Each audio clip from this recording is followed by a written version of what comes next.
de femme à femme.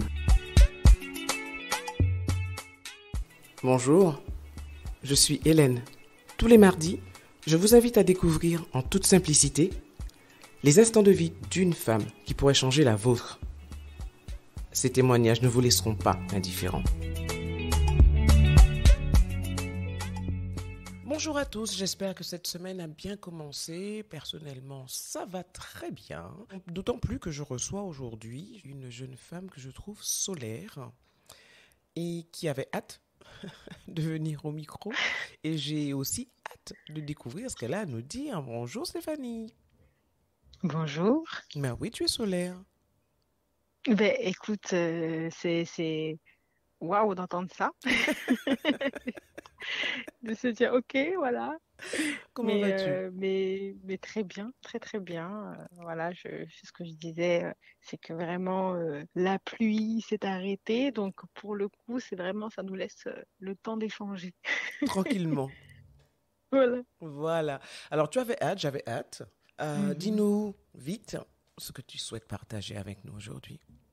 Je souhaite partager le fait de d'avoir trouvé sa mission de vie liée à des rebondissement de vie. Je sais pas si je peux dire ça comme ça, mais voilà. Alors, cette mission de vie dont tu veux nous parler, c'est une mission de vie dont tu as eu conscience quand? Je pense que étant jeune, étant plus jeune, j'ai toujours été, on va dire, le moteur dans des groupes, que ce soit groupe de travail en université, que ce soit, je dirais même en primaire.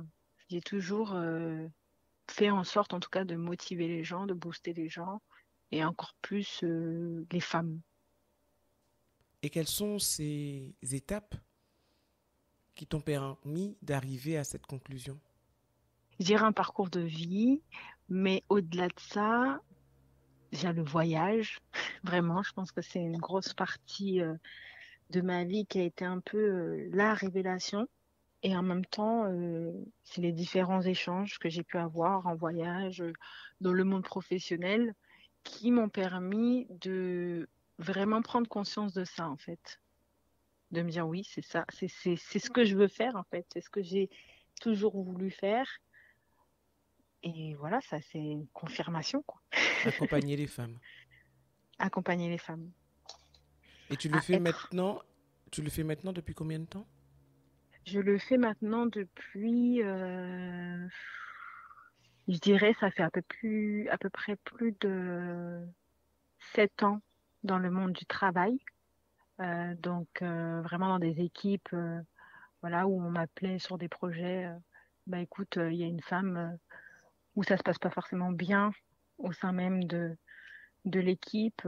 Est-ce que tu peux travailler avec elle, etc., etc. Donc j'étais appelée en tant que consultante dans différentes boîtes. Quel a été le Et déclic pour passer justement à ce statut de consultante? oui, bah en fait, je pense que c'est un statut qu'on m'a quelque part attribué, dont je me suis imprégnée ensuite. C'est-à-dire que j'avais pas spécialement le statut, j'avais pas le statut en fait, c'est arrivé plusieurs fois en disant ah tiens, tu as des facilités justement à échanger, à aider, etc., etc. Regarde dans telle équipe, regarde dans l'autre équipe, etc., etc. Je pense que tu pourras aider. Et au fur et à mesure, j'ai voulu quelque part, au-delà de mon expertise liée à tout ce qui touche justement le management, le marketing, etc. C'est ta Je formation voulais initiale? vraiment, c'est ma formation initiale, tout à fait, tout à fait, tout à fait. Et je me suis dit, j'ai envie de pousser les choses, c'est-à-dire que on m'a identifié comme étant un élément qui pouvait aider au sein même de différentes équipes, à moi en fait de comprendre ce qui se passe et de creuser encore plus et d'aller encore plus loin, qui m'a amené à me former sur toute la partie neurolinguistique et ensuite à approfondir vers la partie liée au trauma. Mais ouais, c'est un cheminement. C'est un cheminement. Comment tu le perçois aujourd'hui, ce cheminement? Comment je le perçois? Je pense que parfois on a comment dire, des personnes qui essaient de nous guider, qui essaient de nous guider sur différents sujets, surtout la partie parcours, métier, etc. Euh, je dirais selon la société, j'étais destinée à être prof de maths, Mais voilà, ou alors, prof de sport, en tout cas prof. prof de maths, oui, mais c'est selon la société, mais selon... C'est ce que au départ, toi, tu voulais? C'est ce vers quoi tu allais? Pas du tout, pas du tout. J'ai toujours voulu accompagner, par contre, ça oui. Mais par contre, enfin non, pas, enfin, ce qui était clair en tout cas pour les enseignants, c'était que je devais être euh, ben, prof, quoi, que soit de maths, soit de sport, enfin peu importe. Je pense que c'est lié aux facilités que j'avais À dans ces transmettre matières-là, et à à transmettre transmettre aussi. aussi, tout à fait. Mais pour moi, c'était catégorique. Et je me suis dit, mais c'est pas du tout ce que je veux faire. Je ne savais pas vraiment ce que je voulais faire. Je savais que je voulais me diriger vers tout ce qui était marketing parce que ça m'intéressait de comprendre Mais le marketing s'appuie sur le comportemental, hein. totalement, totalement. Et ce qui m'intéressait justement, c'était le comportement consommateur. C'était pas le fait de vendre, c'était le fait de comprendre. Du coup, je savais que je ne voulais pas être prof, ça c'est sûr. Et au fil du temps, j'ai commencé en fait à comprendre réellement ce que je voulais faire, c'est-à-dire il n'y avait pas de thème précis, mais en tout cas aider les femmes. Donc peu importe les femmes que je croise ou autres, mais je pense que Est-ce que après tes études, tu es rentré dans le circuit classique, dirons-nous? Est-ce que tu as trouvé un travail, tu t'es en CDI, tu t'es... alors oui. Je pense que j'ai fait, justement, je pense que la partie classique, pour moi, c'était pas spécialement une volonté, mais plutôt le schéma classique. te C'est conformer à la ça. Donc, société? exactement, le schéma classique, c'est ça. Donc, on va tester en fait. Je suis restée un an et j'en pouvais plus. Je me suis dit, mais c'est pas du tout pour moi. Comment les gens font, comment je fais. Donc voilà. Et il fallait trouver une solution. Il fallait trouver autre chose, il fallait réfléchir, etc., etc. Et le compromis, enfin pour moi c'était un compromis, c'était de pouvoir faire ce que j'appréciais au final, mais pas sous le statut justement classique CDI, mais juste euh, intervenir dans différentes entreprises et dans différentes équipes lorsque je le voulais, lorsque je le souhaitais. Donc tu as adopté, enfin, oui, adopté le statut d'entrepreneur Exactement, très rapidement. très rapidement. Oui, oui, ça s'est fait très vite, mais en même temps, je pense que c'est un gros avantage parce que j'ai pas eu toutes les phases de est-ce que je me lance, est-ce que j'ai peur, etc., etc. J'ai pas eu cette étape justement Cette qui nous période de fait doute, douter. Et voilà, exactement. Au final, on se dit, bah, je vais attendre un peu, mon projet n'est pas encore abouti, mais je vais attendre, etc., etc., même si j'ai pas de client, etc., etc. Et ça a été très vite parce que au final, j'ai pu, mes premiers contrats, c'est clairement des personnes que j'avais déjà rencontrées en amont. Donc voilà, aucun regret.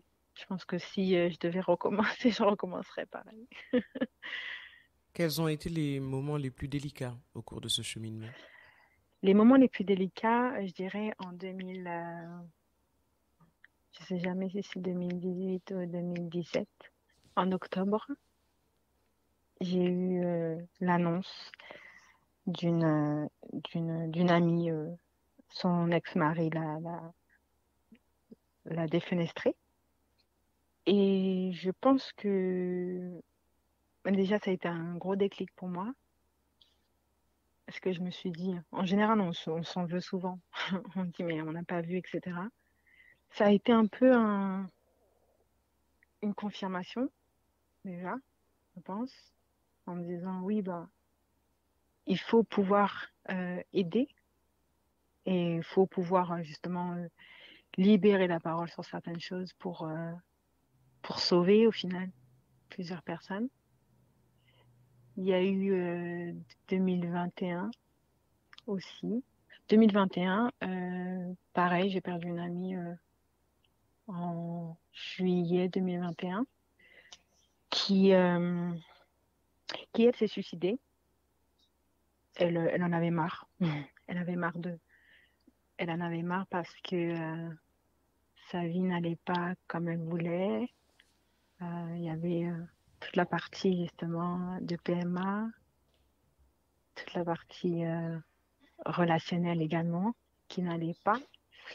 Et je pense que ces deux événements, en tout cas pour moi, font partie de mon cheminement, tout simplement.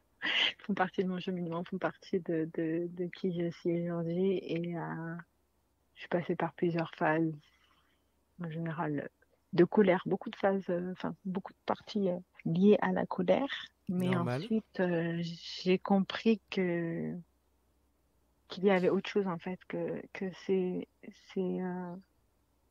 deux événements n'étaient pas juste des événements, mais il y avait un après et qu'il fallait en faire quelque chose. Il ne fallait pas juste se dire oui, ben voilà, il s'est passé ça et on arrête, dire on arrête de vivre ou autre, mais plutôt qu'est-ce qu'on en fait en fait? Qu'est-ce qu'on fait de ces appels, de ces signaux? Comment on avance avec ça? Et comment on fait en sorte que d'autres femmes ne se trouvent pas dans ces situations-là? Oui, encore une fois, ce sont deux événements qui t'ont conforté dans ta mission. Exactement, tout à fait. Tout à fait. Et du coup, je pense que j'ai toujours été dans le vouloir faire pour les femmes, encore plus par les femmes, sans pour autant exclure les hommes. Et du coup, c'est créer, en fait. C'est créer, c'est pouvoir faire des choses qui vont aider les autres, qui me, qui me, qui m'épanouissent Est-ce que aujourd'hui. tu acceptes d'être aidé?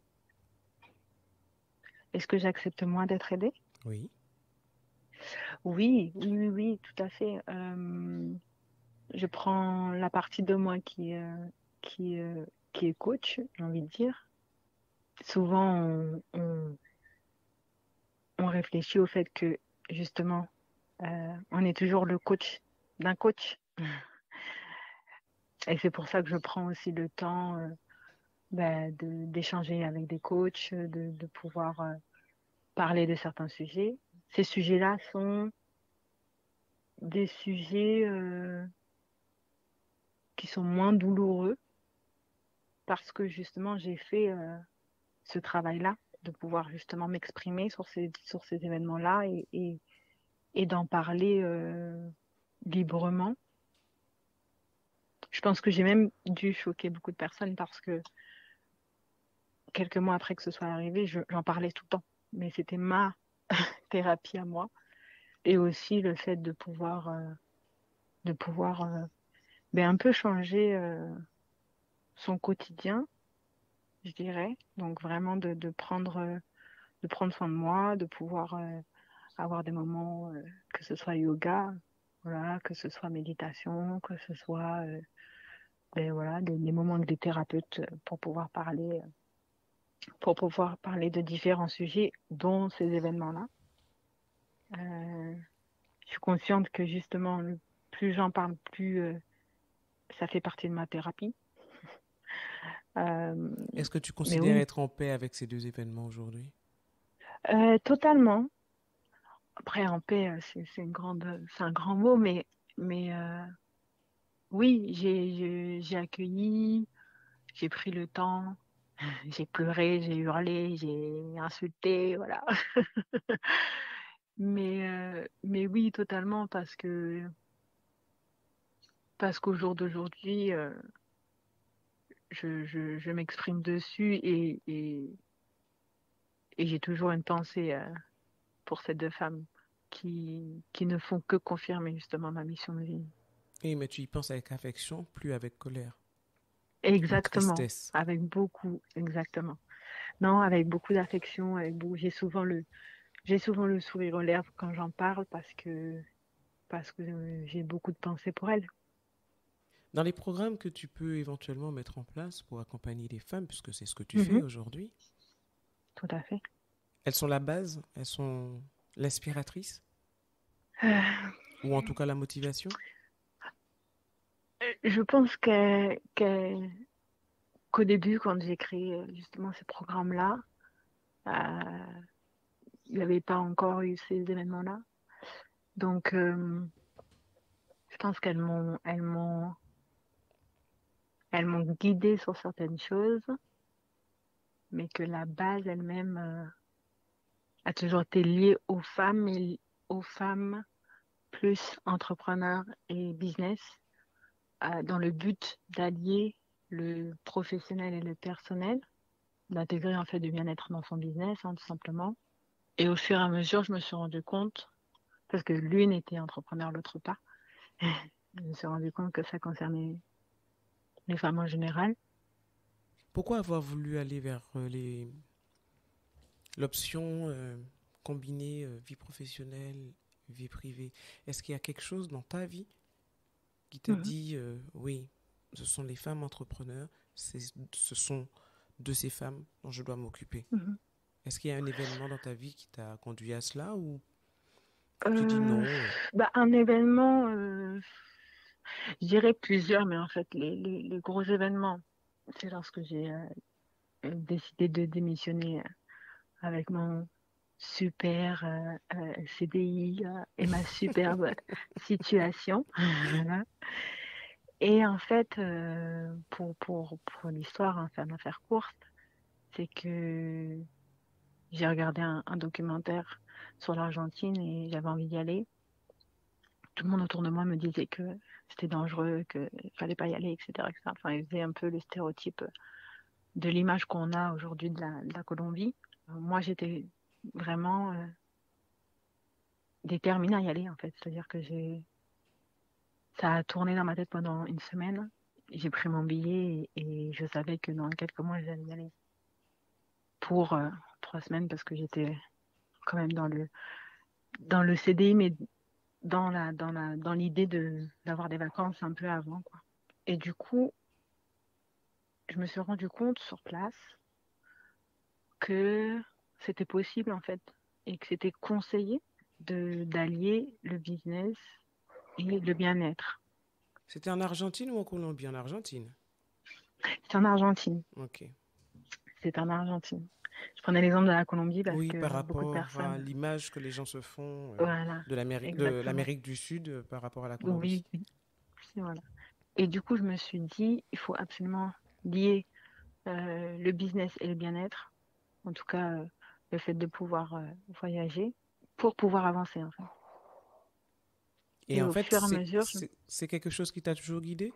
Quand tu décides de découvrir une autre culture, de partir ailleurs, tu prends un billet, tu y vas. oui, oui, je dirais que ce gros voyage-là m'a ouvert les yeux et m'a créé un gros déclic en me disant, mais en fait, tu peux faire plein de choses. En fait, on se met nos propres, euh, nos propres barrières, nos propres frontières. Mais il y a tellement de possibilités. Donc, comment on allie le pro et le perso? Parce que faut pouvoir vivre. Moi, je voulais partir 3 semaines en vacances, mais au final, je sais pas, je suis jamais revenue. Ah, t'es pas revenu Euh, carrément. J'avais plus envie, en fait. Et tu es Je me resté suis combien de rendu temps en compte que Argentine? je suis restée un peu plus de 3 mois. 3 mois, je dirais. Je suis D'accord. restée 3 mois en Argentine au lieu de 3 semaines. Tu as négocié Et ton j'ai départ à continué. distance ou ça a été un abandon de Et poste? ça a été négocié, mais en même temps, ça a été accepté avec tellement de bienveillance. Donc tu t'es dit que tu avais raison de le faire. totalement. Moi, mon boss, quand je lui ai annoncé, bon, il a rigolé au début. Et après, il a dit, mais enfin, si tu le fais pas maintenant, je sais pas quand est-ce que tu le feras. Donc, bah waouh, en fait, Waouh, à je pense que applaudir des j'aurais deux aimé. mains, clairement.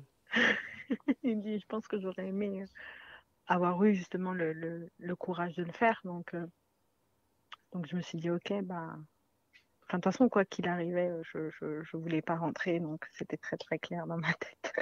Et en fait, je me suis rendu compte que, bah, arrivé en Argentine, qu'il y avait plein de pays que je ne connaissais pas ou juste de nom, enfin, qui m'ont donné envie de découvrir encore plus et de voir ce qui se passait au niveau culturel, au niveau culinaire, au niveau échange avec les gens, etc.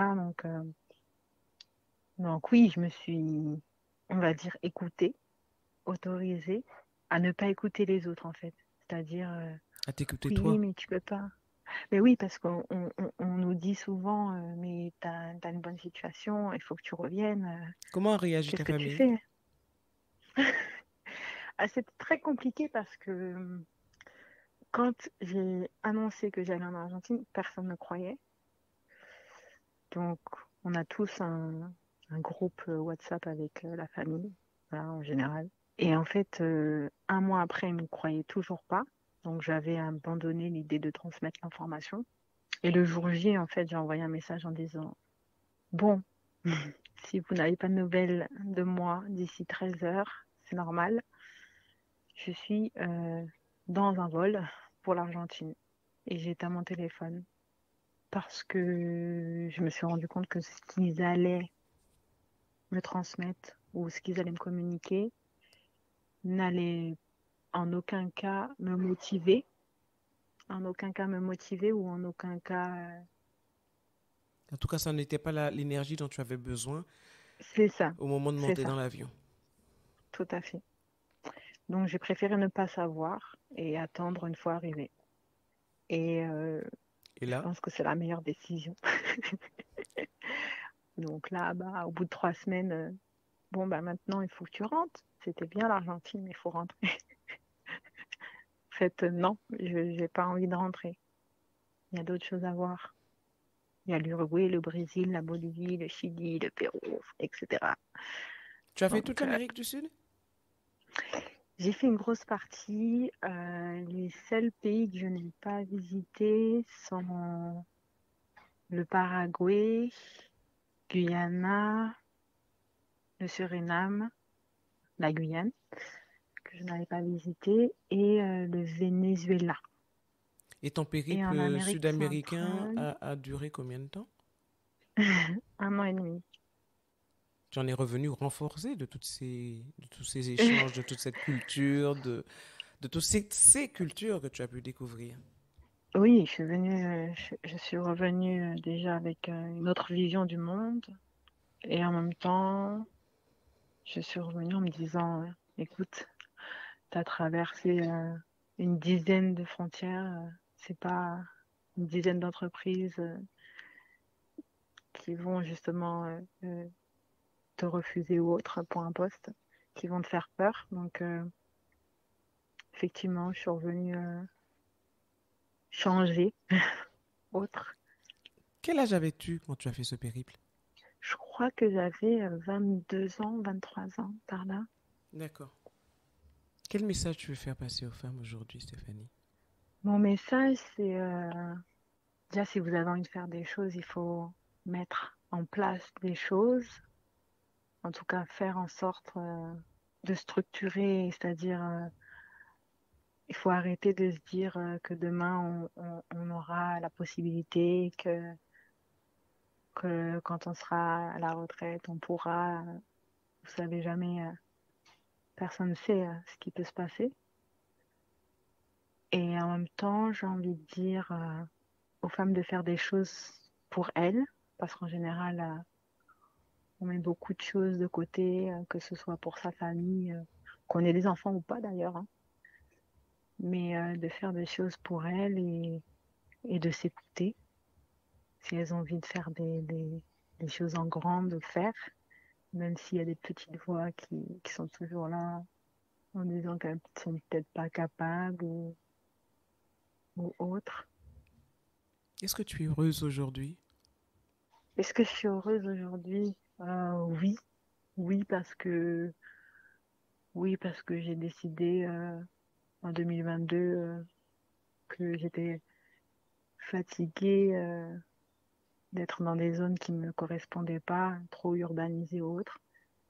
Donc j'ai pris la décision de changer de zone et du coup de découvrir la Guyane.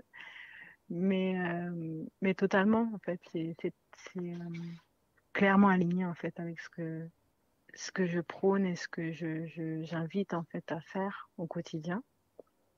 Donc oui, oui, totalement.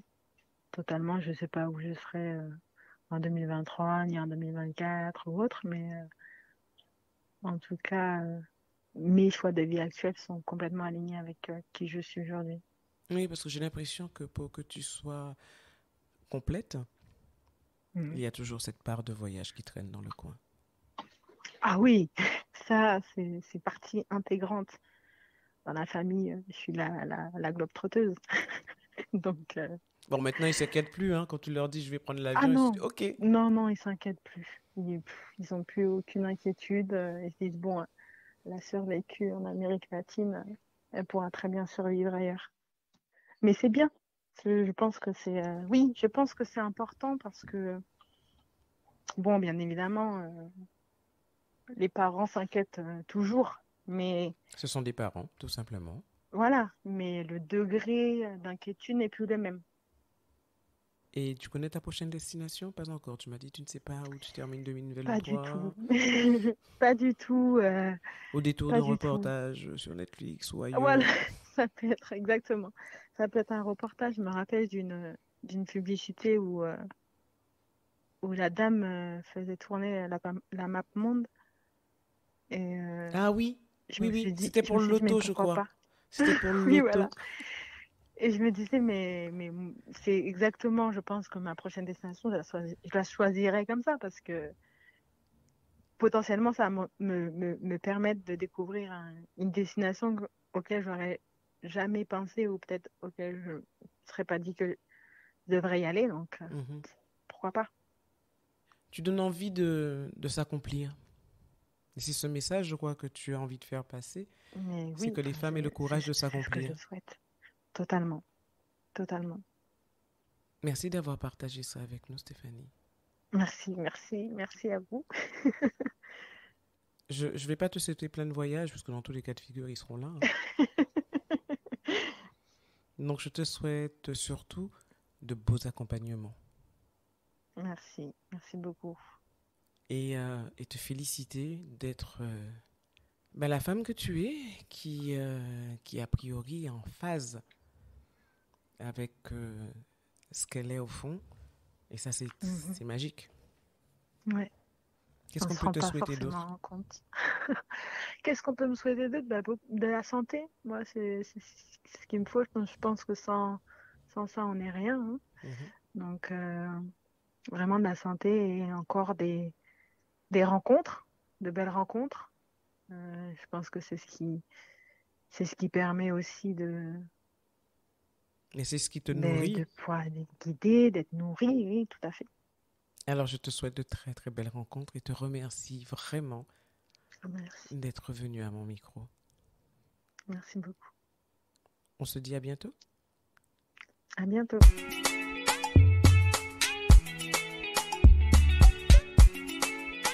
Merci d'avoir été avec nous pour cette tranche de vie. Si vous avez apprécié, pensez à vous abonner à ma chaîne YouTube Femme & Co pour ne manquer aucun épisode. Ils sont également disponibles sur Apple Podcasts, Deezer, Spotify, entre autres.